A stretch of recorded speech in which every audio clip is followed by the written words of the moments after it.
no. What I'm saying is, let's just say that Meech didn't know about, Tammy was gonna set up Cuffy and the Mexican Suarez or whatever, right? Right. But after he's found out, because everybody knows she's an informant now, they're still doing the show with her. They're still dealing with her. She was still on the red carpet for BMF. Set up by one of his best friends, which is Demetrius Flannery, also known as Big Meech. My dad and Meech have been friends for 30 years plus. I've known Meech my whole life. I look at him like an uncle. Oh my goodness, the hip-hop world is absolutely buzzing right now. Can you believe what just went down between 50 Cent and Big Meech? So 50 had the audacity to call the Black Mafia family founder Big Meech a rat. Yes, you heard that right, all because Meech decided to work with Rick Ross. The internet literally exploded with rumors, but honey, that was just the beginning. Big Meech wasn't about to take that lying down and fired back with a serious warning to 50 to back off, or else. But you know 50, he went on a total posting spree attacking Big Meech after finding out about this upcoming Welcome Home show in Florida where Meech is planning to perform with Rick Ross. Boss Ricky Rose, the time has come. Meech home. February 13th, get your tickets right now, it's going down. Now, let me spill some serious tea about why this drama is hitting so hard. We all know 50 Cent absolutely demands complete loyalty from everyone he does business with, and Rick Ross is basically his arch nemesis. So when Big Meech decided to partner up with Ross, 50 took it extremely personally. But here's where it gets even juicier. Meech is now throwing the accusations right back at 50, claiming that he's actually the real snitch in this whole mess.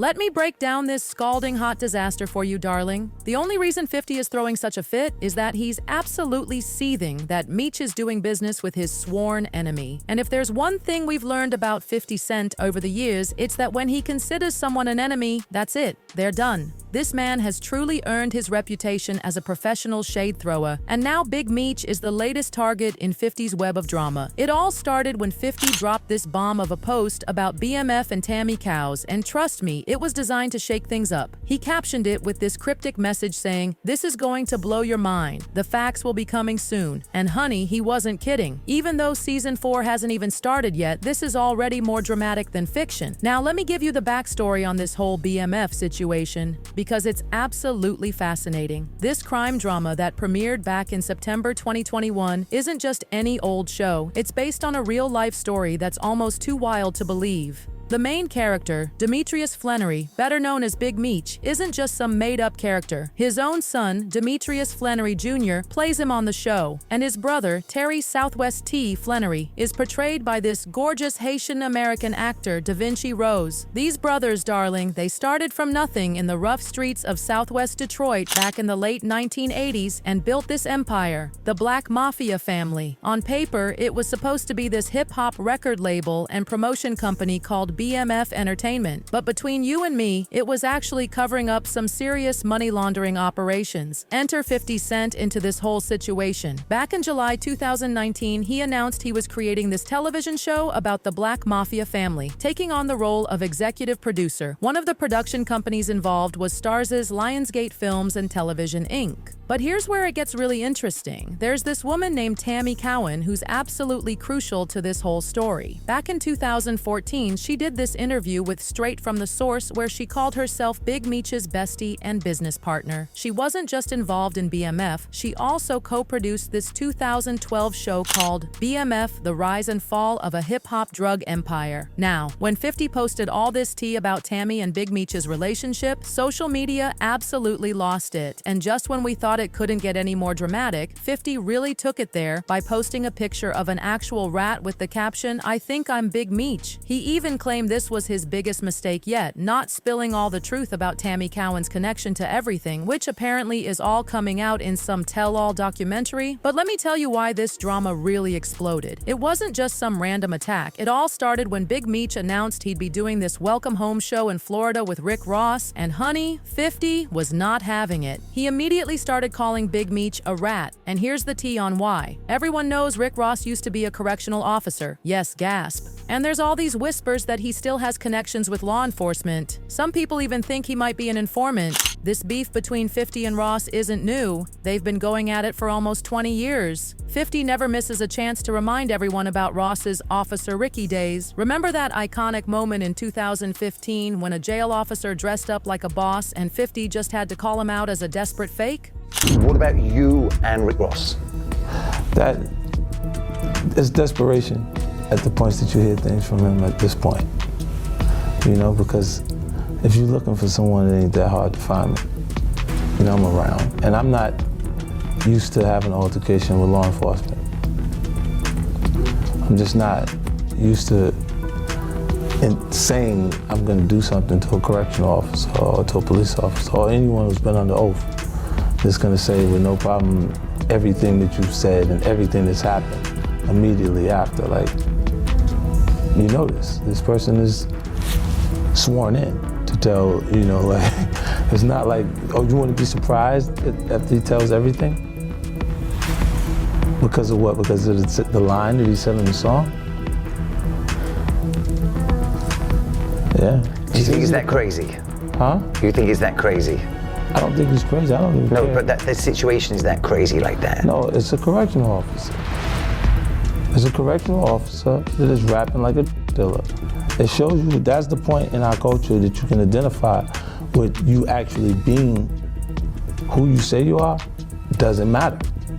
That's the point where if it sounds good, they're fine with it for a short period of time. You can tell it over it now. Fast forward to 2019, and the shade was still piping hot. During this interview with Bootleg Kev and DJ Head on LA's Real 923, 50 was still throwing daggers at Ross. He straight up said there was absolutely nothing admirable about Ross's whole career. But here's where it gets really interesting. Before 50 became the millionaire mogul we know today, he had his own troubled past. Growing up in Queens after losing his mother at just 8 years old, he ended up selling drugs when he wasn't at school or boxing. So you can kind of see why he's so pressed about anything involving law enforcement connections. Ross wasn't about to take this lying down, though. He hopped on his Instagram stories and basically called 50 a hurt person who used to lock up people like him, suggesting that maybe 50's the real informant. Then he really went in, telling 50 to stop getting all emotional and making business personal. Nigga took a picture with Rick Ross. You like a hoe. Put your back against the wall and just slide down. You already know, car show going down June 7th. Get online right now, get your tickets right now. But for the hustlers, I want y'all to understand you gotta stop making business personal. Get your money. You don't know these don't know you. And for anybody going against Ricky Rose, let me have this. I've been putting my foot up this for the last 15 years. Everything you touch crumble. Why you think Rose on top? We don't take this personal, we get into the motherfucking money. Now, Big Meech, February 13th, that concert gonna be off the motherfucking book. Putting his foot up you and leaving it in your motherfucking intestine.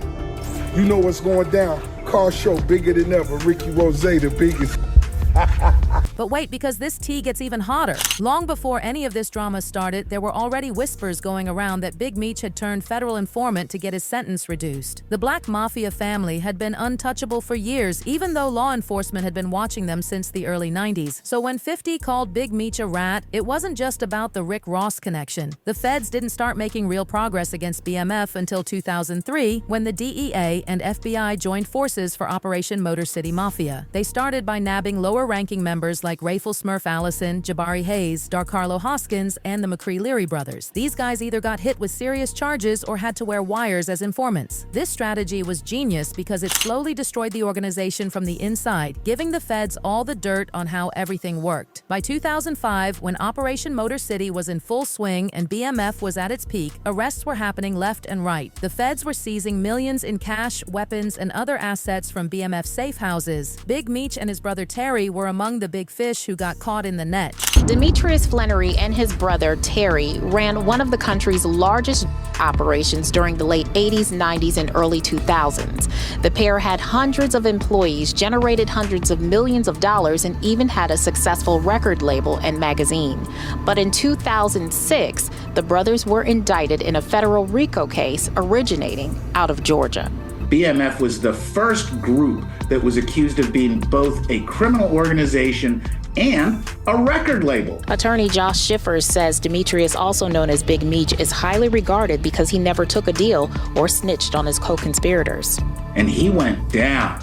And when he went down, he and his brother were sentenced to 30 years in prison. The brothers got hit with some serious charges. We're talking possession with intent to distribute more than 5 kilograms and conspiracy to distribute 5 kilograms or more, plus conspiracy to launder monetary instruments. During the 2008 trial, Big Meech kept insisting he was innocent. But honey, the evidence against him was overwhelming. Now here's where things get really interesting. In October 2024, this bombshell news dropped that Big Meech would be getting out early and heading to a residential reentry program in Miami. Remember, this man was supposed to be serving a 30-year sentence. When they announced his official release date would be August 17th, 2025, people started raising eyebrows. Everyone was wondering how on earth he managed to get out so much earlier than expected. The streets were buzzing with rumors that he must have struck some kind of deal. You know, the kind that involves becoming an informant. And get this, word is his best friend was the one who made it all happen. Let me spill some piping hot tea about Tammy Cowan that you might not know. In 2022, Big Meech sold the rights to his life story to her. Yes, the same Tammy Cowan who has quite the reputation as a government informant. This scandal came to light when Tona Welch, known as the First Lady of the Black Mafia family, did this explosive interview with Vlad TV. She revealed how she found out about Big Meech selling his life rights. And according to her, Tammy, this known government informant, started this vicious smear campaign against her and even tried to get her thrown back in jail. Tona said she was absolutely disgusted watching people she thought were friends cozying up to Tammy at the BMF series premiere. I get down to my probation officer, my son in the car. I say, if I don't come out in a couple of hours, call the lawyer. I get in there, Tammy Cowan is a government informant. So she says, my probation officer is sitting there and some other guy. I can't remember his name, but I just knew he was part of the DEA. And I come in, I go in, I'm like, this is everybody's nightmare. I already did my time. Only thing I wanted to come home and do is take care of myself, take care of my family, make amends for my mother, redeem myself through, the world, or anybody that I felt like I affected. So they told me, and he says, you know what this is about? And I said, no. He said, well, you threatened a government informant, and that's a federal offense, and plus it's a violation of your probation. And I said, well, who did I threaten? I don't know what you're talking about. So he go over the story, and I'm sitting there, and I'm telling you, I've heard of people killing themselves not to go back to prison. I went to prison, man.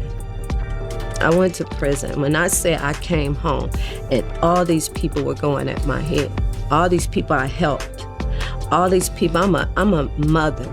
I was somebody's daughter. I lost my father, lost my mother. I was somebody's daughter. And here you are. You didn't put in no work. No work. All you did is start writing a man, and this man befriended you, gave you his life rights. And just because you've been a government informant since 2008, you have the right to tell them that I threatened you. They told me that they were gonna arrest me. They were gonna charge me. But hold on to your seats because this story gets even more wild. Apparently, as part of Tammy's deal with the feds, she had to arrange for someone else to take the fall. Enter Big Meech and his relationship with Diane Cuffy Gatling. They'd been business partners and close friends for over 20 years, going back to the early 90s. Cuffy was actually the first person to ever give Big Meech a cool $1 million. They were so close that Cuffy's daughter Tamara basically considered Meech an uncle. But then Tamara dropped this bomb about how they discovered Big Meech had used Tammy, the government informant, to set up her father, Cuffy. Rick Gatling, I'm making this recording in regards to my dad. He's Dion Gatling. Most people know him as Cuffy. But I wanted to make this recording so I can shed light on some facts. My dad was set up by one of his best friends, which is Demetrius Flannery, also known as Big Meech. My dad and Meech have been friends for 30 years plus. I've known Meech my whole life. I look at him like an uncle. Like, this situation has been completely devastating on so many different levels, and there's still so many questions that aren't answered. At this point, I can only shed light on what I know for sure to be facts, and hopefully one day I will have the complete truth. But in 2011, around that time, Meech reached out to my dad in regards to creating a BMF movie. So Meech hooked my dad up with a woman named Tammy Cohen's. At the time, Tammy was Meech's power of attorney. Also, she owned the life rights. So my dad was working with Meech, Tammy, T, basically trying to work on a movie. Finally arrested my dad and we received the discovery. He knew exactly who CS1 was, and he told me and my mom that it was Tammy Cohen's. At that time, we really did not want to believe. We wanted to give Meech the benefit of the doubt. It was really, really hard to believe that Meech would set my dad up. It was almost unbelievable. So we were able to like reach out, get a message to Meech, and basically let him know that Tammy was an informant. We later received a message from him saying that it had to be a misunderstanding. Just call her, she'll straighten this out, so on, so on. And at this time, my dad was like, I'm not dumb, I'm not about to call an informant. And if you thought that was scandalous, wait until you hear it straight from Cuffy himself. He's been telling anyone who'll listen for over a decade that Big Meech is a snitch. There's even this leaked jail phone call where Cuffy spills all the tea about how Big Meech sold him out to the feds to save his own skin. And how did Meech have information on you and give it to Tammy so you could get caught up in it? How did that happen? So that means you got to go back to the movie. Okay, so, well, let me take them back. So me and Tammy were working on the BMF movie. I originally had the script and paid for the script for the BMF movie, not the show that 50's doing on Stars. But I originally paid for the script for the BMF movie, so we were shopping the movie. So Tammy was involved at that time, which is CS1. Tammy Cowan, CS1, had all Meech's life rights. Right. And what year was that? This all the way back in 2010. Okay. This whole mess with Big Meech and Tammy plotting to set someone else up is just mind-blowing. And it gets worse. Big Meech basically exposed himself by doing business with Tammy and selling her his life rights. So we proved that there was a legitimate business. Right. Legal business. Right. So, well, Meech, so let's take it back. The original target was the guy by the name of Fidel Suarez. That was a Mexican cartel member out of California. He was the initial target. Right. Fidel Suarez was the initial target out of Cali. His name is in the paperwork. Right, Tammy was trying to get Suarez. Now, Big Meech hasn't come out and addressed any of this directly, but word on the street is he's not about to end his partnership with Rick Ross just because 50 Cent's feelings are hurt. In fact, rumor has it he thinks 50 is being totally hypocritical for calling him a rat over the Rick Ross situation when 50 himself has been working with Tammy Cowan for over 10 years. That's right. 50 Cent and Tammy have been involved in the BMF franchise since 2008, right around the time rumors started flying about her being an informant. And guess what?